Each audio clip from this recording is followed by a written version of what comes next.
हाँ तो भाई क्लासिफिकेशन ऑफ फंक्शन, ठीक है, इससे नेक्स्ट वन वीडियो हम लोग डिस्कस कर रहे हैं क्लासिफिकेशन ऑफ फंक्शन। जो प्रीवियस वीडियो था उसमें हमने डिस्कस किया था वन वन, मैनी वन और इनटू, ऑन टू फंक्शन के बारे में, ठीक है। ये सब चीज़ें हमने देख ली थी। बट अब बस फंक्शन में एक चीज़ का ध्यान रखना, बस इसमें कोई कन्फ्यूज़न होना चाहिए आपको। जैसे मान लो काफ़ी सारे पॉइंट्स हैं, ऐसे 3 पॉइंट्स हैं, तो ये अगर एक पॉइंट से कनेक्टेड है तो ये फंक्शन की कैटेगरी में आएगा।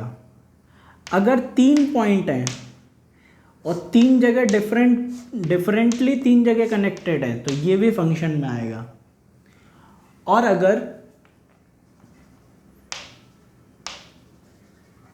3 पॉइंट्स हैं, ठीक है, और इसके करस्पॉन्डिंग ये 3 से ज़्यादा इनपुट पर कनेक्टेड है, मान लो, जैसे मान लो ये है दे रखा है, इसके करस्पॉन्डिंग ये भी आ गया, ये भी आ गया, इसके करस्पॉन्डिंग ये आ गया और ये आ गया, ये इस तरीके की अगर चीज़ है तो ये फंक्शन नहीं है, क्योंकि एक इनपुट पर 2 आउटपुट कैसे आ सकते हैं काउंटिंग वाइज। तो ये फंक्शन है बेटा, इस तरीके की सिचुएशन फंक्शन है, इस तरीके की सिचुएशन फंक्शन है, ये फंक्शन की कैटेगरी में नहीं आएगा, ठीक है ना। तो आप मेरी बात को समझ रहे हो। अगर एक से ज़्यादा इनपुट के करस्पॉन्डिंग एक आउटपुट आ रहा है तो फंक्शन कहलाएगा। एक इनपुट के करस्पॉन्डिंग एक से ज़्यादा आउटपुट आ रहे हैं तो फंक्शन नहीं कहलाएगा। और सिंगल इनपुट पर एक एक अलग अलग आउटपुट आ रहा है तो वो भी फंक्शन कहलाएगा।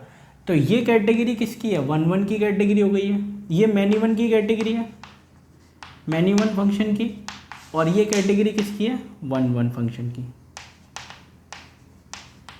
और ये तो फंक्शन ही नहीं है, नॉट अ फंक्शन, ठीक है। तो मेरी बात को बस इस तरीके से समझना। ये डायग्राम बहुत आसान होते हैं समझना कि इस तरीके से तो हो सकती हैं चीज़ें, लेकिन एक इनपुट से 2 बाइफोरकेट होकर आउटपुट नहीं आ सकते, पॉसिबल नहीं है उस केस में। तो ये बेसिक एनालिसिस लेके चलना, ये दिमाग में बैठाना है आपको। और ये 1 1 और मैनी वन की बात हो गई। अब आते हैं अपनी जनरल कंडीशन के ऊपर, जो कि आज की हमारी हेडिंग भी है, क्लासिफिकेशन ऑफ फंक्शन। ये बहुत ध्यान से समझना इसको। इसमें क्लासिफिकेशन ऑफ फंक्शन में मैं कुछ चीज़ें आपको बताने वाला हूँ जो बहुत ज़्यादा इम्पॉर्टेंट है। तो मैं तुम्हें इसका एक चार्ट बनेगा बेटा, बहुत बड़ा सा चार्ट बनेगा, तो वो चार्ट आप लोग देखना, उसी के बेसिस पे सारी बातचीत चलेंगी। हेडिंग तो डाल ही ली होगी आपने, क्योंकि पूरा बोर्ड कवर हो जाएगा उस चार्ट के अंदर। और मैं कोशिश करूँगा कि आ जाए इस बोर्ड पर, क्योंकि उसमें बहुत सारी चीज़ें मेरे को बतानी है क्लासिफिकेशन ऑफ फंक्शन में। अच्छा बेटा, ये सब जो डाटा मिलता जा रहा है, इस पर भी क्वेश्चंस मैं नहीं करा रहा, क्वेश्चंस आप लोगों को कराऊंगा, लेकिन अभी आप केवल डाटा समझते चलो और एक एक क्वेश्चन दिखाता भी चल रहा हूँ कैसे सॉल्व होगा। तो देखो, सबसे पहले शुरुआत करते हैं फंक्शन से, ठीक है। मान लो फंक्शन लिखा है, ये यार चौक,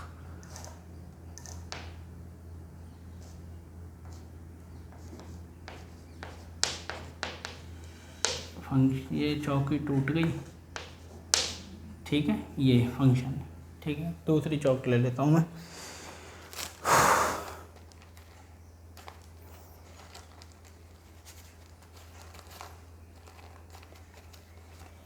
अब मेरी बात को समझना यहाँ से।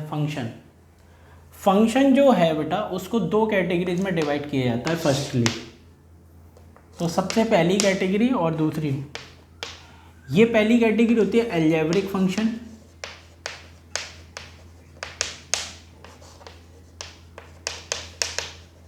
ठीक है, और दूसरी होती है ट्रांजिशन फंक्शन, ट्रांजिटिव या ट्रांजिशन फंक्शन, अलग अलग तरीके से बोला जाता है। ट्रांजिटिव फंक्शन, अलजेब्रिक फंक्शन और ट्रांजिटिव फंक्शन। ट्रांजिटिव फंक्शन की एक ही डेफिनेशन होती है, a function which is not algebraic, ठीक है।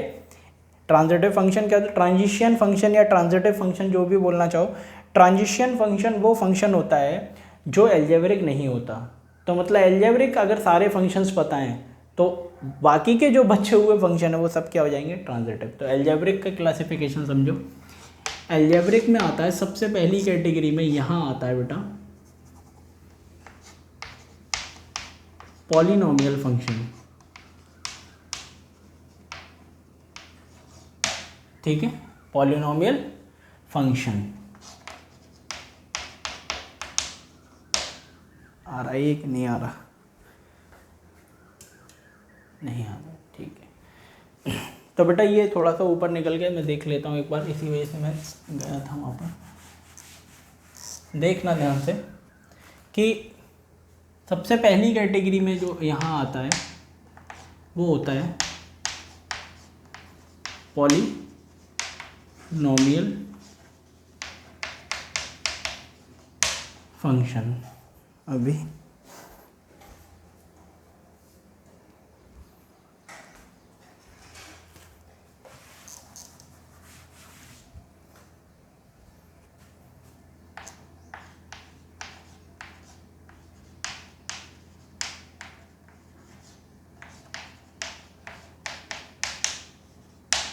ठीक है, अब आ रहा है पॉलिनोमियल फंक्शन। सबसे पहला फंक्शन में एल्जेब्रिक और ट्रांजिटिव, और एल्जेब्रिक में सबसे पहला पॉलिनोमियल। फिर उसके बाद में आता है इसी में बेटा सब इसी में कैटेगरी है रैशनल फंक्शन। क्या आता है? Rational function. फिर इसमें आता है बेटा इसी कैटेगरी में पॉलिनोमियल फंक्शन, रैशनल फंक्शन, फिर आता है irrational function.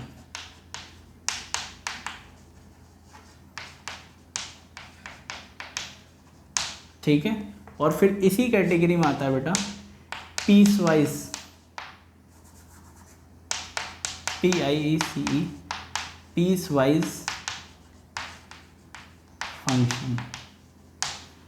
Piecewise function में सब कैटेगरी में आते हैं बेटा modulus function, greatest integer function, least integer function, fractional part function और सिग्नम फंक्शन। ठीक है, मैं अभी लिखवा दूंगा तुम्हें इसके नाम क्या है। इसका नाम है मॉडुलस फंक्शन,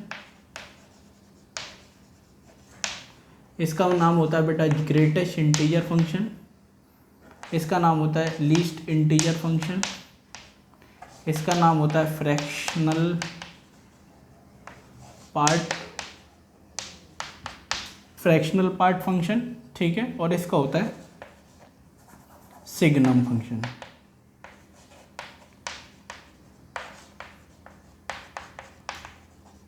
सिग्नम फंक्शन। ठीक है, तो ये आपकी समझ रहे हो ना मेरी बात को? ये पूरा का पूरा जो आया सिस्टम ये कहलाता है आपका एल्जेब्रिक। तो देखो पॉलिनोमियल फंक्शंस, रैशनल का मतलब दो polynomial divide, quadratic upon linear, linear upon quadratic, constant upon cubic, cubic upon quadratic, इस तरीके से। इर्रेशनल फंक्शन क्या होते हैं? जैसे वेरिएबल पावर 1/2, 5/9, 6/4, मतलब फ्रैक्शनल पावर आ रही है। पीस वाइज फंक्शन में greatest integer function, least integer function, fractional part function, signum function, modulus function, ये सब पढ़ेंगे हम। पीस वाइज इसको इसलिए बोला जाता है क्योंकि इसके जो ग्राफ है वो टुकड़ों में बनेंगे, कि आधे हिस्से के लिए ग्राफ ऐसा है, आधे हिस्से में ऐसा है, कुछ हिस्से में ऐसा ग्राफ है, मतलब टुकड़ों में बनने वाले फंक्शन है, इसीलिए इसको पीस वाइज फंक्शन बोला जाता है, मतलब टुकड़ों में बनने वाला फंक्शन। ट्रांजिटिव फंक्शन मैंने आपको बताया था जो कि एल्जेब्रिक नहीं होते हैं। तो यहाँ पर इसमें कैटेगरी अगर आप डिवाइड करो तो यहाँ से कैटेगरी जो निकल कर आती है वो देखना। पहली कैटेगरी इसमें जो निकल कर आती है, थोड़ा सा नीचे कर दो वरना मिक्सचर हो जाएगा सब। पहली जो कैटेगरी निकल कर आती है इसके अंदर, उसको बोला जाता है बेटा लॉगरिथमिक फंक्शन।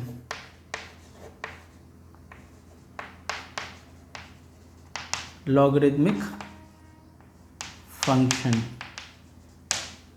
फिर अगली कैटेगरी आती है एक्सपोनेंट फंक्शन। ये मैं आपको पढ़ा चुका पहले ही। तुम सोचो एक्सपोनेंट और लॉगरिथमिक के ग्राफ और डोमेन, रेंज, ये सारी चीज़ें बता चुका हूँ।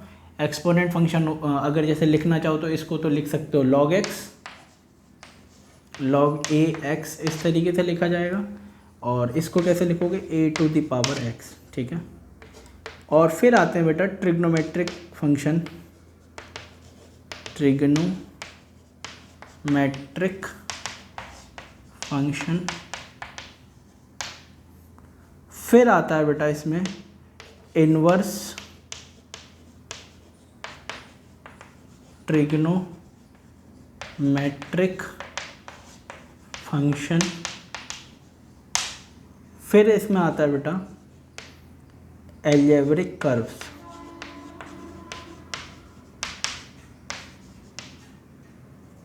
एल्जेब्रिक कर्व्स, ठीक है। एल्जेब्रिक कर्व्स में भी फर्दर कैटेगरीज होती हैं, उसको समझते हैं, ठीक है। क्या क्या कैटेगरी है? पहला स्ट्रेट लाइन, ये कंडीशन वाइज फंक्शन होते हैं, मतलब कोई ना कोई कंडीशन लगेगी तभी हो पाएंगे। स्ट्रेट लाइन कर्व्स की बात हो रही है। Straight line, pair of straight line, circle, parabola, ellipse,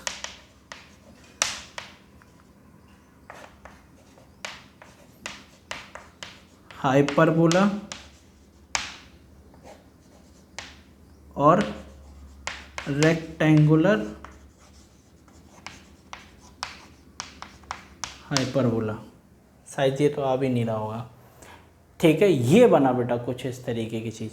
अभी मैं समझाता हूँ, पहले देख लेता हूँ क्या है। रेक्टेंगुलर हाइपरबोला, सही है, सारी चीज़ें आनी बेटा। ये रेक्टेंगुलर हाइपरबोला लिखा है ना, रेक्टेंगुलर हाइपरबोला, ठीक है ना, समझ लेना आप लोग।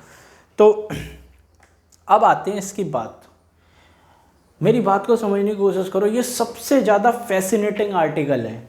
अगर मैं आपको पूरी मैथ दिखा दूँ इधर, पूरी मैथ, कुछ चीज़ों को छोड़ के, जैसे sequence and series, probability, binomial sets अगर छोड़ दिया जाए, मतलब कुछ एक आधा और आर्टिकल, मैथमेटिकल इंडक्शन वगैरह, ये सब चीज़ें, तो पूरा का पूरा जो मैथमेटिक्स है ना 11th और 12th का, ये लिखा हुआ है। देखो कैसे, अगर तुम दिमाग दौड़ा सको तो पूरा मैथ इस फंक्शन में समा जाता है जाके। मेरे को ये टॉपिक बहुत अच्छा लगता है। देखो एल्जेब्रिक फंक्शन में पूरा एल्जेब्रा आ गया, पूरा एल्जेब्रा, क्वाड्रेटिक इक्वेशन सब पॉलिनॉमियल में आ जाएंगी सब चीज़ें, ठीक है। कॉम्प्लेक्स नंबर एक आर्टिकल हटा दो तो कॉम्प्लेक्स नंबर में अलग चली जाती हैं चीज़ें, तो मतलब कुछ आर्टिकल हटा दो तो लगभग पूरा मैथ इसमें आ जाता है। तो एल्जेब्रा में पूरा एल्जेब्रा समा गया बेटा। तो देखो तुमने पिछली साल क्या मॉडुलस फंक्शन के बारे में पढ़ रखा है, ठीक है ना। मॉडुलस फंक्शन है जो आपने 11th में बच्चे को बता दिया जाता है हमारी तरफ से कि मॉडुलस फंक्शन में डोमेन रेंज नहीं तो एटलीस्ट उसे ग्राफ पता होता है, इनइक्वालिटी वगैरह सॉल्व करना सिखा देते हैं, मॉडुलस की इनइक्वालिटी कैसा सॉल्व होती है, वो सब चीज़ें। पॉलिनॉमियल फंक्शन आप पढ़ते ही आ रहे हो, ठीक है। रैशनल फंक्शन का मतलब होता है दो पॉलिनॉमियल्स का डिवीज़न। मान लो एक पॉलिनॉमियल लिखा है px और दूसरा पॉलिनॉमियल qx लिखा है, तो दोनों का डिवीज़न। इर्रेशनल फंक्शन y बराबर √x, y बराबर x की पावर 3/2, y बराबर x की पावर 5/2, इस तरीके के फंक्शन को इर्रेशनल। पीस वाइज फंक्शन या हम कैलकुलस, ये पूरा कैलकुलस में यूज़ होने वाले फंक्शन है। वैसे तो फंक्शन पूरा ही यूज़ होता है, लेकिन कैलकुलस में मोस्ट यूज़ होने वाले ये सारे फंक्शंस हैं, जिनकी डेफिनेशन एक एक करके हम ध्यान से समझेंगे। ग्रेटेस्ट इंटीजर फंक्शन क्या होता है, लीस्ट इंटीजर फंक्शन क्या होता है, फ्रैक्शनल पार्ट फंक्शन क्या होता है, सिग्नम फंक्शन का ग्राफ कैसे बनता है, डोमेन रेंज क्या होती है फंक्शन की, और ये सारी जो कैटेगरी है उसको क्या बोला जाता है, ये कैटेगरी कहलाती है पीस वाइज फंक्शन की कैटेगरी में आएगा। ये समझ में आ रही है मेरी बात।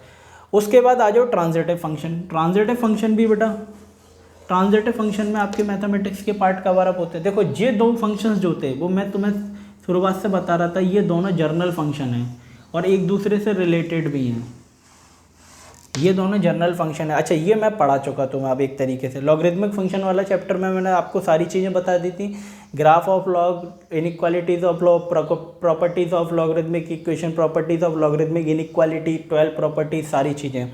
एक्सपोनेंट फंक्शन को इससे रिलेट किया जा सकता है, तो अगर लॉगरिथमिक फंक्शन की इनइक्वालिटीज और ये सब चीज़ें सॉल्व होना आ गई आपको, तो एक्सपोनेंट फंक्शन में भी बहुत ज़्यादा हार्ड एंड फास्ट रूल नहीं है। उसके बाद ये दोनों जर्नल फंक्शंस हैं, मतलब एक तरीके से कह लोगे तो 11th-12th में कहीं भी यूज़ हो जाते हैं, तो ये जनरल फंक्शन मान सकते हो इसको, जनरल फंक्शन हो गए, ठीक है। जनरल कर्व, इनके कर्व होते हैं स्पेसिफिक, बेस की वैल्यू 0 से 1 के बीच में, 0 से 1 के बीच में इसका भी कर्व बनता है, और अगर 1 से ज़्यादा और 1 से ज़्यादा के लिए इसके कर्व बनते हैं। बाकी अब तुम देखो नीचे ये लिखा है ट्रिग्नोमेट्रिक, पूरी ट्रिग्नोमेट्री इसमें आ जाती है, पूरी ट्रिग्नोमेट्री, है ना। तो इसमें ट्रिग्नोमेट्री फंक्शन में तुम समझ पा रहे हो कौन कौन से फंक्शन, 6 फंक्शंस होते हैं, साइन, कॉस, टेन, कॉट, सेक, कोसेक, ये सारे फंक्शंस आएंगे, 6 के 6 फंक्शंस होते हैं, ठीक है। तो मैं लिख देता हूँ यहाँ पे छोटा छोटा, जैसे मान लो sine x, cos x, tan x, cot x, sec x और कोसेक एक्स, ठीक है। इस तरीके से ये सारे ट्रिग्नोमेट्रिक फंक्शंस होते हैं। तो इन सारे फंक्शंस के ग्राफ सीखेंगे हम, डोमेन और रेंज, इनपुट और आउटपुट के बारे में बातें करेंगे कि इनपुट क्या होता है, आउटपुट क्या होता है, ये सब चीज़ें देखेंगे, इसमें सारी चीज़ें इसमें समझेंगे डिटेल में। और बाकी ये आता है इन्वर्स ट्रिग्नोमेट्रिक फंक्शन। तो इन्वर्स ट्रिग्नोमेट्रिक फंक्शन बेटा इसी से रिलेटेड है, ठीक है, इसी से रिलेटेड है। Sine inverse, cos inverse, tan inverse, इसमें भी 6 फंक्शंस आएंगे। तो sine inverse, cos inverse, tan inverse, ठीक है, ये सब आते हैं इसमें। Cot inverse, sec inverse, cosec inverse, उनके स्पेसिफिक ग्राफ होते हैं, उनकी डोमेन होती है, उनकी रेंज होती है, वो सब चीज़ें देखेंगे हम, ठीक है। डोमेन, रेंज क्या है फंक्शन, क्योंकि को डोमेन तो पता करनी नहीं है, को डोमेन तो फिक्स होती है। उसके बाद तुम आ जाओ, देखो ट्रिग्नोमेट्री मिल गई तुम्हें, इन्वर्स ट्रिग्नोमेट्री मिल गई पूरी, ये जनरल फंक्शंस 2 मिल गए, ट्रांजिटिव की कैटेगरी में आ गए।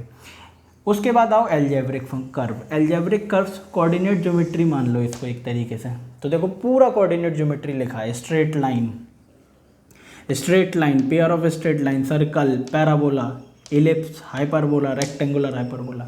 मैं ये नहीं कह रहा कि ये सब फंक्शन है, मैं ये कह रहा हूँ कंडीशन बेसिस पे, जब आप इसमें डिफरेंट टाइप्स की कंडीशंस लगाओगे तो ये सब फंक्शन की तरह घुमा फिरा कर काम कर सकते हैं, सब फंक्शन की तरह काम कर सकते हैं, ठीक है। तो ये पूरी की पूरी, जो अगर आपसे कहा जाए ये वाली ब्रांच है जो आपकी इधर लिखी हुई है, ये पूरी कोऑर्डिनेट ज्योमेट्री आ गई एक तरीके से।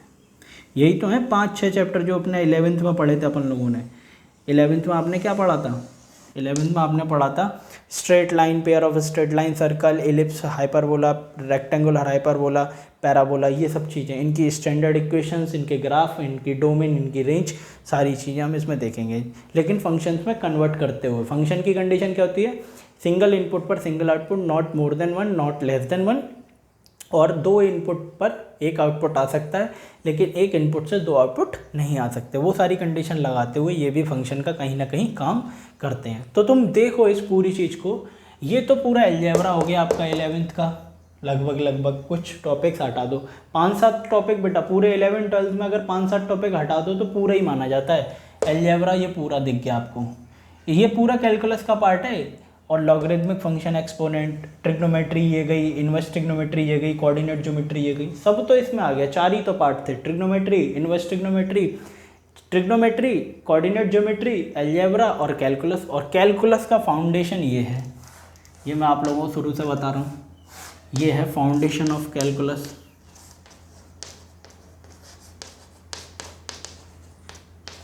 बहुत मज़ेदार मतलब ये टॉपिक है, बस इंटरेस्ट आपका आना चाहिए। फाउंडेशन ऑफ कैलकुलस है पूरा फंक्शन, और फंक्शन इस तरीके से ये कैटेगराइज होकर पूरा का पूरा बिखर जाता है जाके। तो देखो एक बार, और फिर हम इंडिविजुअल फंक्शन के बारे में बात करते हुए फिर इसी चार्ट को हम फॉलो करेंगे। तो मैं आज अब अगली हेडिंग जो भी होगी वो अलजेब्रिक फंक्शन से रिलेटेड होगी, फिर एक एक करके क्लासिफिकेशन देखेंगे, polynomial, rational, irrational, piecewise, और 3 चीज़ें हम इसमें देखेंगे, 3 चीज़ों पर विचार करेंगे केवल। हर फंक्शन की हम क्या देखेंगे, एक तो उस फंक्शन का देखेंगे ग्राफ क्या होता है, एक देखेंगे उस फंक्शन की रेंज क्या है, और एक देखेंगे उस फंक्शन की डोमेन क्या है। ये 3 बातें हम देखेंगे हर फंक्शन के बारे में, और यहाँ से क्लासिफिकेशन ऑफ फंक्शन हमारा कवर अप होगा। अभी ये केवल चार्ट तैयार हुआ है, चार्ट आप देखो ये डाइजेस्ट हो रहा है आपको पहले।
तो बेटा इसे रफ कर रहा हूँ मैं ना।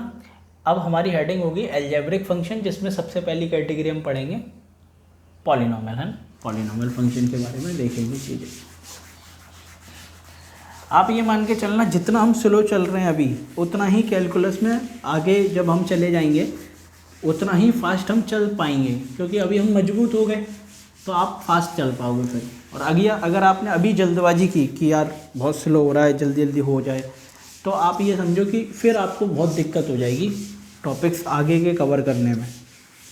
क्योंकि फिर मैं बार बार आपसे ये बोलूँगा आपने ये फंक्शन में पढ़ा होगा, आपने ये फंक्शन में पढ़ा होगा, अब पता चला आपने तो फंक्शन में क्या ही पढ़ा है, सब तो तुम भूल गए, तो कोई फ़ायदा ही नहीं है फिर उसका ऐसी पढ़ाई का। ठीक है, तो इसलिए पेशेंस रखना आपको और सुनते चलो मेरी बात को जो मैं समझाना चाह रहा हूँ आपको। तो आज हमारा ये इसमें टॉपिक हम शुरू कर लेते हैं अलजेब्रिक फंक्शन के बारे में। और अलजेब्रिक फंक्शन में सबसे पहली सब कैटेगरी में फंक्शन आता है हमारा पॉलिनोमियल फंक्शन।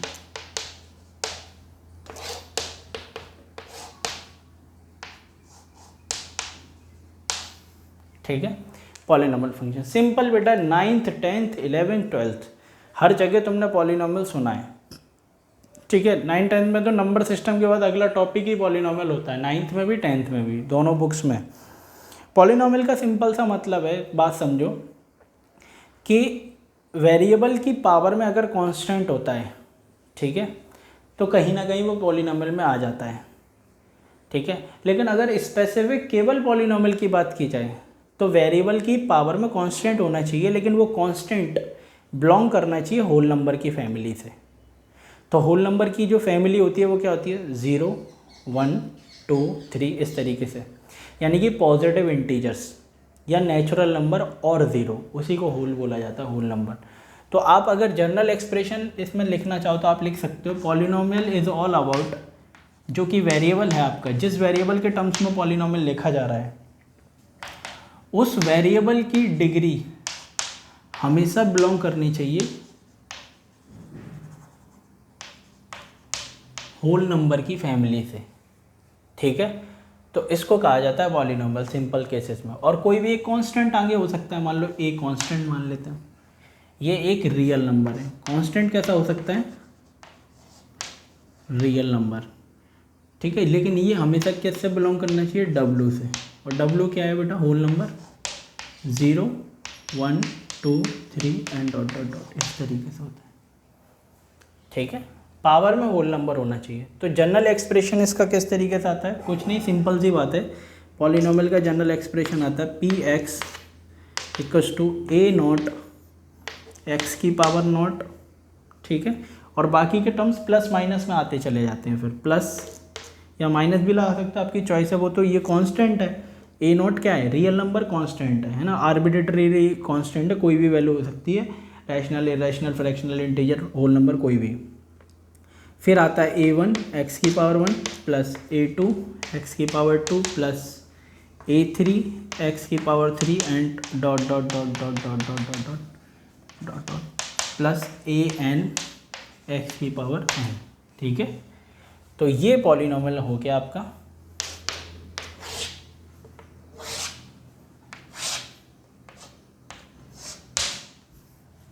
ठीक है ना मेरे भाई,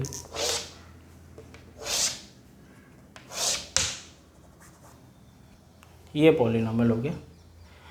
और इस पॉलिनोमियल की, अगर ये पॉलिनोमियल फंक्शन है तो बेटा इसमें नंबर ऑफ टर्म्स की बात करें तो 0 डिग्री से लेके कहाँ तक, रेगुलर बेसिस पे आप कहाँ तक गए हो, n तक।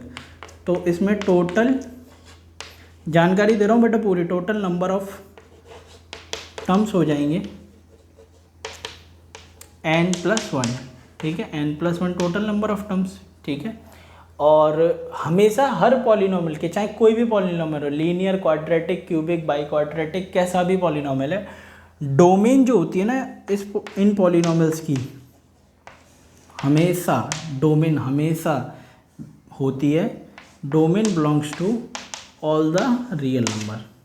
ठीक है, ऑल रियल नंबर्स, डोमेन इसकी ऑल द रियल नंबर्स होती है, ठीक है, -∞ से +∞। ये सिंपल एक पॉलिनोमियल है। डिग्री अगर बोला जाए, डिग्री ऑफ पॉलिनोमियल, तो आप देख सकते हैं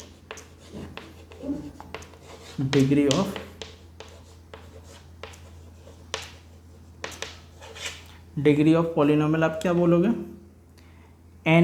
nth डिग्री का पॉलिनोमियल है, बट nth डिग्री का कोफिशिएंट 0 नहीं होना चाहिए, क्योंकि अगर यही 0 हो गया तो वो टर्म ही नहीं बचेगा। तो ये दो बातें हैं सिंपल सी, ठीक है, सिंपल सा ये फंक्शन है पॉलिनोमियल। एग्जाम्पल्स के बेसिस पे आप लिख सकते हो, बहुत सारे एग्जाम्पल हो सकते हैं, ठीक है, constant polynomial, linear polynomial, quadratic, cubic, by quadratic, सब पॉलिनोमियल ही हैं, ठीक। तो ये पॉलिनोमियल है। पॉलिनोमियल में वेरिएबल की पावर क्या होता है, होल नंबर। तो डेफिनेशन nth डिग्री का पॉलिनोमियल है। रेंज की बात नहीं कर रहे अभी, रेंज, ठीक है, क्योंकि वैसे ज़्यादातर केसेस में रेंज भी इसकी क्या होती है, रेंज -∞ से +∞ होती है, लेकिन केवल उस केस में रेंज -∞ से +∞ होती है कि जब पैराबोलिक कर्व बनता है ना, इस तरीके से जब कर्व बनता है ना, तो उसकी तो मैक्सिमा और मिनिमा वैल्यू आती है, तो मिनिमा से इन्फिनिटी या मैक्सिमा से -∞। तो वो सब चीज़ें अभी नहीं देख रहे, अभी तो जनरल बात है। अभी मैं आपको कुछ इसमें बेसिक पॉलिनोमियल में करा भी देता हूँ एग्जांपल्स के थ्रू, क्या ग्राफ है।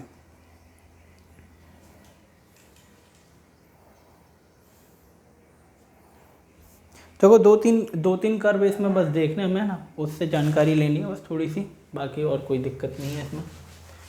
पॉलिनोमियल फंक्शन ही है हेडिंग, ठीक है। इसी में कुछ एग्जांपल के बेसिस पे ग्राफ और डोमेन रेंज वगैरह देख लेते हैं।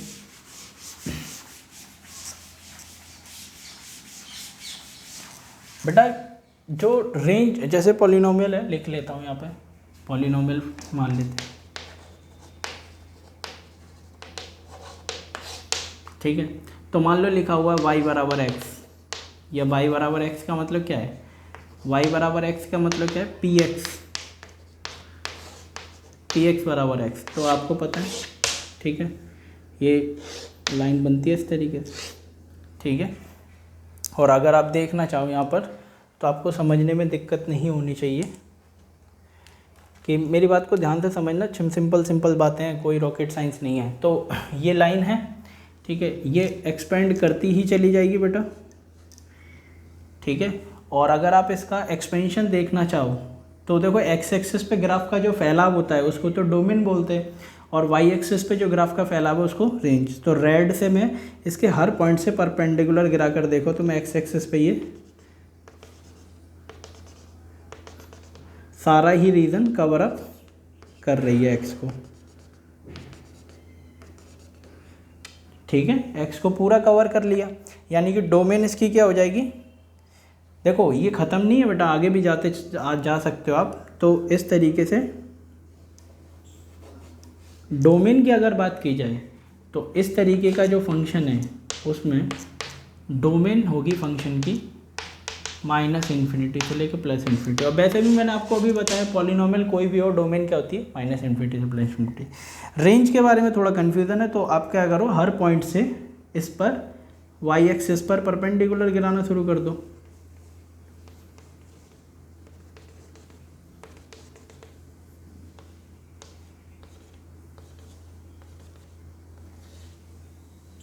ठीक है ना। ये वाई एक्सिस पर आप परपेंडिकुलर गिराना शुरू कर दो, तो वाई एक्सिस पे कितना रीजन कवर कर रहे हैं, ये भी बेटा पूरा ही जाएगा -∞ से +∞ तक। तो रेंज क्या होगी इसकी, रेंज हो जाएगी इस फंक्शन की,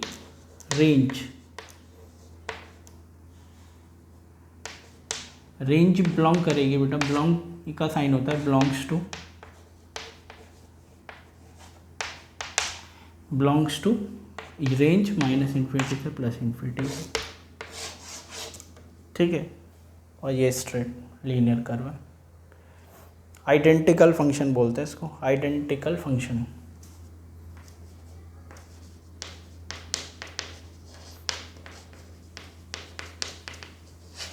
आइडेंटिकल फंक्शन इसलिए बोला जाता है कि जो इनपुट दो वही आउटपुट आता है, ठीक है, ये सिंपल सी बात है। ये एक्स एक्सिस है, एक्स एक्सिस की खुद की इक्वेशन क्या होती है, y बराबर 0 और वाई एक्सिस की खुद की इक्वेशन क्या होती है, x बराबर 0।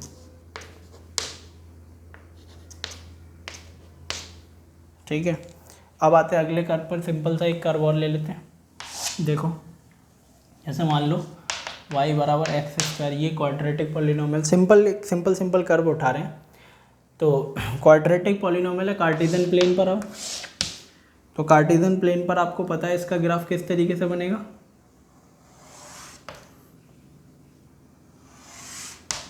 ठीक है, ये ग्राफ बन गया इसका।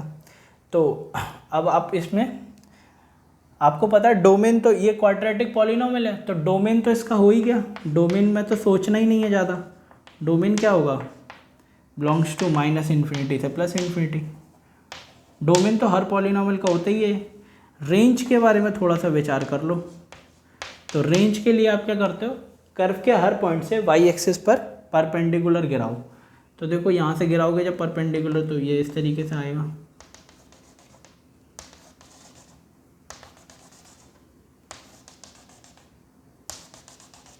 ये सब परपेंडिकुलर से।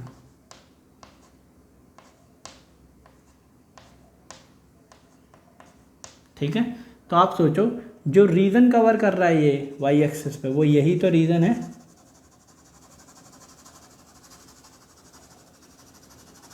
और करता चला जाएगा क्योंकि आपको पता है ये ग्राफ यहाँ रुकने वाला नहीं है, ये तो आगे भी जाएगा। तो वाई एक्सिस पे कौन सा रीजन कवर किया इसने, ज़ीरो से बड़ा। तो ज़ीरो से बड़ा जहाँ पर ज़ीरो भी इंक्लूडेड है। तो आप क्या लिखोगे इसकी रेंज, कि भाई ज़ीरो से इन्फिनिटी, ये आउटपुट है इस फंक्शन का। और इनपुट कहाँ से कहाँ तक है, माइनस इन्फिनिटी से लेके प्लस इन्फिनिटी। ठीक है, रेंज क्या होती है इसकी, ज़ीरो से इन्फिनिटी, जहाँ ज़ीरो इंक्लूडेड है, इन्फिनिटी ऊपर की तरफ आता जाता चला जाएगा। और ये होता है क्वाड्रेटिक फंक्शन या फिर क्वाड्रेटिक पॉलिनोमियल।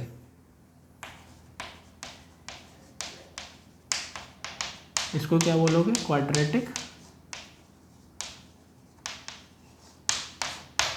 Quadratic polynomial. ठीक है, यहाँ लिख देता हूँ इसको।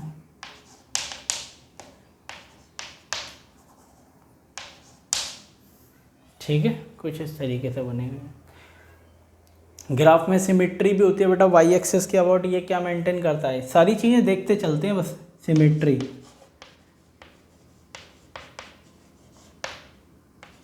Symmetry about Y axis.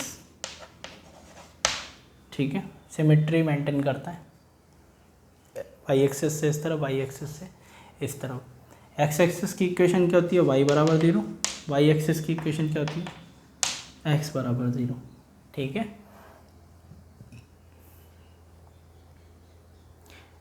Function domain range हो गई, ग्राफ हो गया। फंक्शन कैसा है, मिनिमम।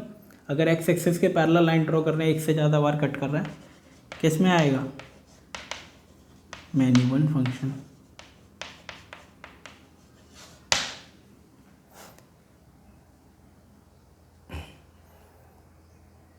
इनटू या ऑन टू, रेंज कितना है, 0 से इन्फिनिटी। कोडोमेन नहीं दे रखा, क्या मानते हैं, माइनस इन्फिनिटी से प्लस इन्फिनिटी। रेंज लिमिटेड है तो इनटू हो गया। कैसा फंक्शन होगा,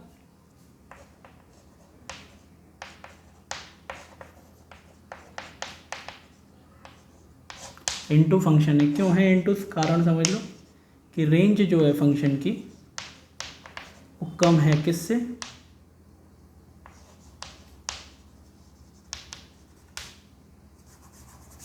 रेंज फंक्शन की क्या है,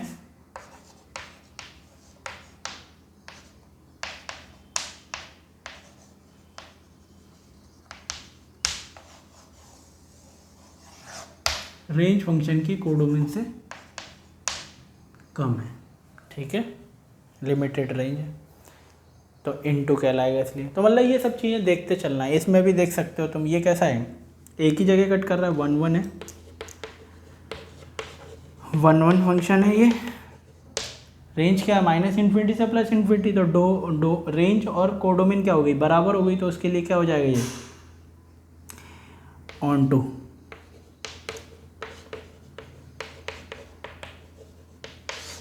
ठीक है,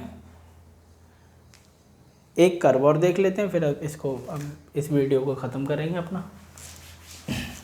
क्यूबिक पावर के लिए इवन देखो, ऑड पावर के लिए देख, इसके लिए इवन पावर के लिए देख लिया कर्व, ऑड के लिए और देख लो।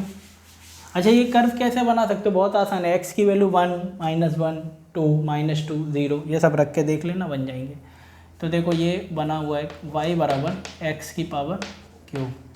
तो डोमेन क्यूबिक है तो डोमेन तो सीधे सीधे ही बोल दो बेटा, -∞ से +∞। रेंज पता कर लेते हैं बस। तो देखो रेंज के लिए कर्व जब इसका बनाते हो तो इसका कर्व किस तरीके से आएगा वो देखो। यहाँ से 0 से इस तरीके से चलना शुरू होगा, ठीक है, और फिर कुछ इस तरीके का कर्व आएगा इसका, ठीक है। तो बस इसमें ये जानकारी है। ये तो आपकी y एक्सिस है, इसकी इक्वेशन क्या होती है? x बराबर 0, और ये आपकी x एक्सिस है, तो x एक्सिस की इक्वेशन क्या होती है? y बराबर 0, ठीक है। ये कर्व है आपका, और ये स्पेसिफिक पॉइंट्स होते हैं कुछ, अगर इंडिकेट कराना चाहो। ये 1,1 होता है पॉइंट, और ये पॉइंट होता है -1,-1, ठीक है। कर्व यहाँ रुकता नहीं है, ये आगे भी जाता चला जाएगा, ये भी आगे जाता चला जाएगा, ठीक है। तो इसमें जब आप परपेंडिकुलर गिराओगे, है ना, तो आपको समझ में आ रहा है कि ये आगे जाएगा, तो ये सब -∞ से +∞ ही डोमेन रहने वाली है इसकी।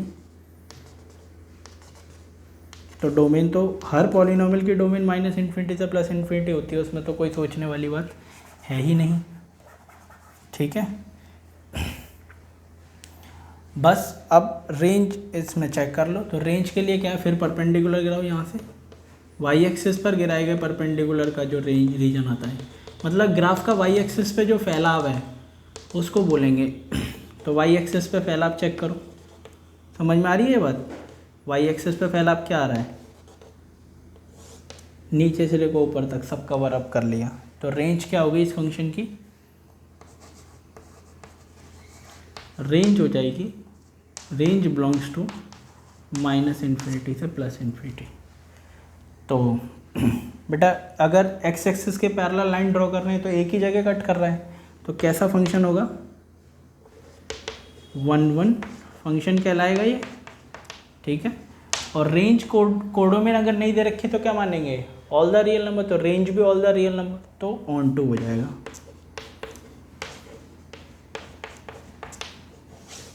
तो range domain graph 1, 1 onto, ठीक है। 1, 1 function injective, onto function कैसा होता है? सर्जेक्टिव। तो ये फंक्शन बाइजेक्टिव भी होगा। सब डेफिनेशन आपको साथ साथ ही लेके चलो, ठीक है, जिससे कि याद बनी रहे चीज़ें, कुछ भी छोड़ने की ज़रूरत नहीं है। तो मेरे भाई ये वीडियो हम लोग यहीं रोकते हैं अपना। आज हमने जो डिस्कस किया वो पॉलिनोमियल फंक्शन से रिलेटेड 3 स्पेसिफिक फंक्शंस देखे, ठीक है। अब मेरी बात को ध्यान से समझना कि जितने भी कर्व बनेंगे 5 डिग्री के लिए यही कर्व बनेगा, मतलब थोड़ा बहुत चेंज आएगा, श्रिंक या एक्सपेंड कर सकता है ना किसी रीजन में, लेकिन ओरिजिनल फंक्शन का जो शेप है वो चेंज नहीं होगा। ऐसे ही अगर इवन पावर के लिए कर्व बनेगा तो हमेशा ऐसा बनेगा, जैसे x की पावर 6 का कर्व ऐसा ही बनेगा, हल्का फुल्का थोड़ा बहुत अंतर होगा, कर्व ऐसा ही होगा। x की पावर 5 का ऐसा होगा, x की पावर 9 का ऐसा होगा, x की पावर 14 का ऐसा होगा, ठीक है। तो इस तरीके से ये दोनों कर्व हैं। ये सारी जानकारी आपके पास में पहुंच गई। उसके बाद में अब हम जो अगला फंक्शन डिस्कस करेंगे इसके बाद में वो इर्रेशनल फंक्शन के बारे में, रैशनल फंक्शन के बारे में, और इर्रेशनल फंक्शन फिर अगली कैटेगरी है, वो डिस्कस करेंगे। ग्राफ बनाएंगे, 3 चीज़ें हम लेके चल रहे हैं इसमें, ग्राफ, डोमेन, रेंज। और अगर पता कर सकते हैं तो E1, 1 मैनी 1 और इनटू और ऑन टू, यही सब चीज़ें हमने पढ़ी हैं, वो सब ग्राफ में हमें देखनी है। और वो सब चीज़ें देखते चले जाओगे तो आपको थोड़ा सा इसमें आपको डेफिनेशन रटनी नहीं पड़ेंगी, सारी डेफिनेशन आपको step by step procedure wise याद बनी रहेंगी। तो by two all of you guys, मिलते हैं अपने नेक्स्ट वीडियो में, बाय।